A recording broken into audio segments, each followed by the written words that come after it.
तो आज मैंने भी 117 दिनों की मेहनत को आजमाने का सोच लिया और अपनी बेटी के साथ कर दिया पूरा मुकाबला। तो हेलो एवरीवन, मेरा नाम है प्राची और मैं आपके साथ पोस्टपार्टम जर्नी के साथ साथ अपने डेली रूटीन व्लॉग्स भी शेयर करती हूँ। आज है योगा दिवस, तो मैंने सोचा आज आपको अपने योगा दिवस पे अपनी एक्टिविटीज दिखा देती हूँ कि मैंने 117 दिन में क्या गेन किया है। दिन की शुरुआत हो जाती है, यानी कि कल शाम की बात चल रही है। कल शाम को टाइम मैंने दूध बॉईल किया था, लेकिन मुझसे हो जाता है कुछ ऐसा कि भाई मेरा जो पूरा का पूरा दूध है वो हो जाता है खराब। कभी कभी छोटी छोटी सी गलतियां आपके सारे काम को खराब कर देती हैं। ये है मेरा चॉपर, जिससे मैं अपनी वेजिस को बहुत जल्दी जल्दी चॉप कर लेती हूँ। यानी कि आज मुझे बनाने थे आलू के पराठे, और कल ड्यूटी से आने के बाद भाई मैं लेट हो गई थी थोड़ा सा, तो मैंने सोचा कि फटाफट वाली चीज़ बनाते हैं। तो आलू बॉयल थे, तो मैंने आलू का पेस्ट बना के फटाफट पराठे बनाने का सोच लिया था। मौसी ने आलू बॉयल करके रखे हुए थे पहले से ही, तो मैंने सोचा चलो इसके पराठे बना लेते हैं। तो इसलिए मैंने सारे आलूओं को ले लिया था एक बोल में, उनको कर लिया था मैश, और उनके लिए मैंने चॉप करी है अपनी प्याज। और प्याज को मैं चॉपर में चॉप करती हूँ। और यहाँ देखो मैंने दूध बॉईल करने रखा था, लेकिन मेरी एक गलती की वजह से सारा सारा का दूध हो गया खराब। तो मतलब बहुत सारा निकल गया था, सारा तो नहीं। फिर उसके बाद मैं कर लेती हूँ अपनी ऑनियन चॉप। ये बहुत ही अच्छी फाइन चॉप कर देता है। तो जो आलू के पराठे होते हैं ना, उनकी फिलिंग रेडी हो जाती है बहुत बढ़िया वाली। फटते नहीं है, क्योंकि जब हम चाकू से काटते हैं तो उसमें थोड़े किनारे रहते हैं प्याज में, तो वो थोड़े से दिक्कत करते हैं आलू की फिलिंग में। तो जो चॉपर से हम चॉप करते हैं ना, वो बहुत फाइन चॉप होती है। तो और साथ में मैंने दही भी अपना जमा रखा था। तो दही मतलब गर्मी में अगर फ्रिज से बाहर रखो तो थोड़ा पानी पानी सा ऐसा हो जाता है, तो ये उसी की वजह से हो रखा है। फिर ये तैयार करके फटाफट मैं आलू के पराठे बनाने लग जाती हूँ। आप देख सकते हो मैंने ड्रेस भी निकाली नहीं थी, क्योंकि मुझे बहुत तकड़ी वाली भूख लगी हुई थी। तो मैंने सोचा पहले मतलब खाना बना लेती हूँ, फिर चेंज करके फटाफट खाना खा लूँगी। तो यहाँ पे मेरे जो आलू के पराठे हैं ना, वो बढ़िया बढ़िया से एकदम से बिल जाते हैं। और मेरे आलू के पराठे टचवुड कभी फटते नहीं है, ऐसा मतलब मेरे साथ होता है। या तो प्रैक्टिस इतनी हो चुकी है, या फिर मेरे को बनाने ही अच्छे आते हैं, वो जो भी है। तो मेरा आलू के पराठों की जो फिलिंग है वो ऐसी हो जाती है कि वो फटते नहीं है बिल्कुल भी, और काफ़ी टेस्टी भी लगते हैं। मुझे तो अपने आप ही टेस्टी लगते हैं भाई, देखो कि और तो मैं किसी से क्या ही पूछूंगी। बाकी आप देख सकते हो जो मेरा आलू का पराठा आपको कैसा लग रहा है देखने में, बताइएगा। यहाँ पे मैंने मौसी को खाना दे दिया था, और मेरी बेटी बैठ गई थी उठ के, क्योंकि दोपहर में सो रही थी। और जब मैं शाम को कराई तो ये मेरी आवाज़ सुन के उठ जाती है। तो मैंने सोचा चलो भाई अब तुम लोग खा लो अपना खाना, और फिर मैं भी खा लेती हूँ। मैंने भी दही के साथ अपना पराठा एंजॉय किया था, क्योंकि गर्मी पड़ रही है, बिना दही के खाना ठीक नहीं है। और मैं जो नॉर्मली मैंने अपनी ड्यूटी के टाइम पे जो डाइट मंगवा ली थी, उस टाइम मुझे जब भूख लगी थी थोड़ी सी, तो जिसमें ये सारी वेजेस होती हैं, पनीर वगैरह, प्रोटीन डाइट होती है ये, तो सीधा मिल रही हूँ आपसे सुबह के 5 बजे। और सुबह 5 बजे जब मैं उठी थी, तो मैंने सोचा आज मैं ब्लैक टी लेती हूँ, ब्लैक टी विद लेमन। तो ये आपका जो मेटाबॉलिज्म है उसको काफ़ी बढ़िया से बूस्ट कर देता है, और उसके बाद आपको देता है एकदम रिफ्रेशिंग टी सुबह।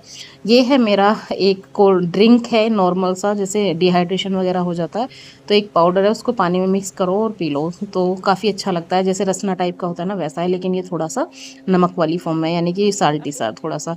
सुबह सुबह मेरी बेटी मेरे साथ ही उठ जाती है। आप देख सकते हो उसकी जो नानी है वो सोई हुई है पीछे, और ये मेरी आवाज़ सुन के उठ गई है फटाफट से। आवाज़ भी नहीं, बस सिर्फ इसने ये सुना था कि हाँ बर्तन खुड़ा करें, ये सीधा उठ जाती है। और ये सीधा उठ के नीचे, मतलब ये इसको लगता है कि मैं चल लूँगी, लेकिन अभी चलना सीखी नहीं है, पर ज़मीन पे उतरने की पूरी कोशिश रहती है इसकी। तो इसके फेस की स्माइल भाई पूरी थकान मिटा देती है मेरी। मतलब सुबह सुबह इसको ये कि मम्मी उठ गई तो मैं भी उठ जाती हूँ। फिर मैं और मेरी बेटी, हम मम्मी बेटी पहुंच जाते हैं छत पर, और हमें करना है योगा। आज वैसे भी योगा डे है, लेकिन हम तो कई दिनों से कर रहे हैं भाई अपनी एक्सरसाइज और योगा।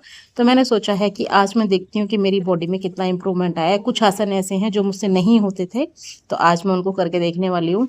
जैसे कि कुछ का मुझे नाम भी याद नहीं है, सही बताऊं तो मुझे बस पता है कि ये चीज़ ऐसे होती है, पर मुझे नाम नहीं पता है उनका, क्योंकि मैं योगा टीचर तो नहीं हूँ, लेकिन जो चीज़ों का फ़ायदा होता है मैं वो चीज़ कर लेती हूँ। तो यहाँ पे मेरी बेटी जो है व्यू का कर रही थी फुल इंजॉय, और मैं लग जाती हूँ अपना काउ एंड कैट पोज में। यानी कि इसमें एक्सरसाइज करने से आपका जो टमी है वो काफ़ी श्रिंक होता है। तो ये वाली एक्सरसाइज मस्ट करनी चाहिए हर लड़की को, क्योंकि अगर आप सिर्फ टमी पे काम कर रहे हो तो इसको ज़रूर ट्राई करें। और मेरी बेटी भी देख रही थी, मेरी बेटी कह रही थी बस रुक जाओ अभी। यानी कि इसकी एक्टिविटीज़ ऐसी हो जाती है ना कभी कभी, तो मैंने सोचा मैं चलो इसे थोड़ा सा चलाने की कोशिश करते हैं।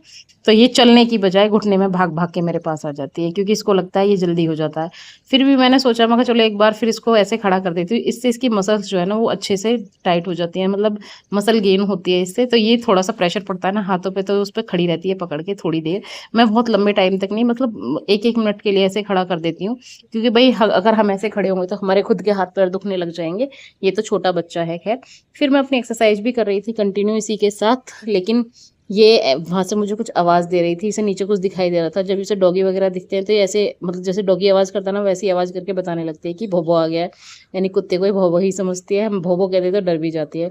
मैंने इसको ले लिया था अपने पास और फिर मैं लग जाती हूँ अपनी चक्की पीसने, यानी कि चक्की आसन जो होता है ये काफ़ी जो आपको एब्डोमेन एरिया है उसको काफ़ी अच्छे से इम्प्रूव कर देता है, पीसीओडी में हेल्प करता है। और फिर इसने लगाई है दंड बैठक यहाँ।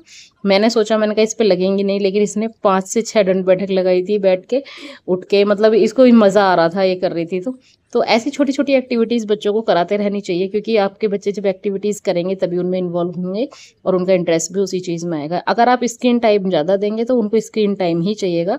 अगर आप उनको अपने साथ इन्वॉल्व करेंगे तो वो आपके साथ इन्वॉल्व होंगे और जैसा आप करेंगे वैसे ही। कॉपी वाली कंडीशन होती है बच्चों की इस टाइम, कॉपी चीज़ें जल्दी कर लेते हैं। तो यहाँ पे फिर मैंने इसको लेके किया था अपना पैरों का एक्सरसाइज, क्योंकि इसमें ज़्यादा नहीं, थोड़ा सा वजन तो है ही, लेकिन तो इसको मज़ा आता है लेकिन ऐसे करने में। तो जभी भी मैं करती हूँ तो उसका जो होता है वो बहुत अच्छे से इसको लगता है, तो करने लग जाती है मेरे साथ ही। बच्चों को हमें ऐसा टाइम ज़रूर देना चाहिए ताकि वो हमारे साथ इन्वॉल्व हो सकें और हमारी जो बातें हैं उनको समझ सकें। तो यहाँ पे ये जो भी कर रही थी, जैसी भी कर रही थी, बट अच्छी लग रही थी और आज इसने पूरा साथ दिया है मेरा योगा दिवस में। तो यहाँ पे इसके साथ इतना टाइम बिताया मैंने। फिर मौसी आ जाती हैं तो मौसी ले जाती हैं इसको अपने साथ, फिर मैं लग जाती हूँ अपनी एक्सरसाइज करने नॉर्मली जो अकेले में करती हूँ। तो फिर मैंने बढ़िया तरीके से लास्ट में 20 मिनट की एक्सरसाइज करी थी और वो एक्सरसाइज आपको पता ही है भाई, मतलब मैं कर रही हूँ काफ़ी टाइम से, लेकिन अब जो मेन चीज़ है, मेरा जो मेन टारगेट है वो जो बेली पाउच है ना, बस उसको श्रिंक करने का है। क्योंकि जो मेरी स्किन थी वो इतनी ज़्यादा लूज़ हो गई थी टमी की कि अब वो श्रिंक ठीक से नहीं हो पा रही है। इसके लिए मैं प्रोटीन डाइट भी लेना स्टार्ट कर दिया है, क्योंकि प्रोटीन जब कम होता है तो मसल्स गेन कम होती हैं, इसलिए बॉडी बिल्डिंग का काम करती है प्रोटीन डाइट, बिल्कुल उसी तरीके से। यहाँ पे नानी जो देवती हैं ये कर रही थी अपनी प्रैक्टिस, नानी करा रही थी चलाने की प्रैक्टिस, लेकिन ये भी पूरी है। ये कह दिया कि नानी तुम कुछ भी करो मैं चलूंगी नहीं, एक कदम रख के सीधे गले मिल जाती थी उनसे जाके। उन्होंने कई बार ट्राई करा, हालांकि दोनों एंजॉय कर रहे थे आपस में, तो मैंने पीछे से एक जूम करके ये वीडियो ले लिया था, इनको पता ही नहीं था कि मैंने इनका वीडियो बना लिया।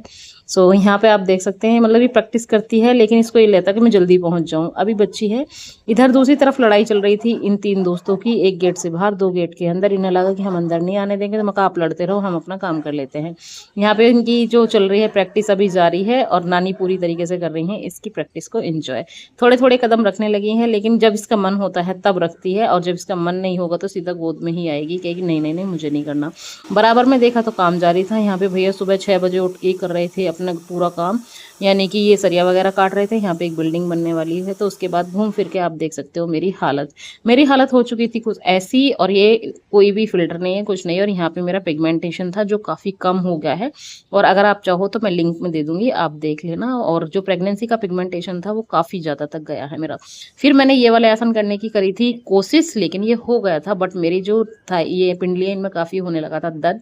बाकी करके अच्छा लगा। आपको मेरा ये व्लॉग कैसा लगा बताइएगा, लाइक शेयर सब्सक्राइब जरूर कर दीजिएगा। अब हम जाते हैं नीचे और मिलेंगे आपसे नेक्स्ट व्लॉग में। ये है मेरी बेटी, इसने पूरा करा है आज एंजॉय, और उसके बाद हम पहुंच जाते हैं अपनी ड्यूटी पे, जहाँ पर हमें आज करना था योगा दिवस सेलिब्रेट। तो वहाँ पे मेरे सभी संगी साथी जो मेरे कॉलीग्स थे सभी आ चुके थे, और उसके बाद किया था हमने योगा। और फिर चली जाती हूँ मार्केट। अब मिलती हूँ आपसे कल नेक्स्ट व्लॉग के साथ। Bye bye, take care.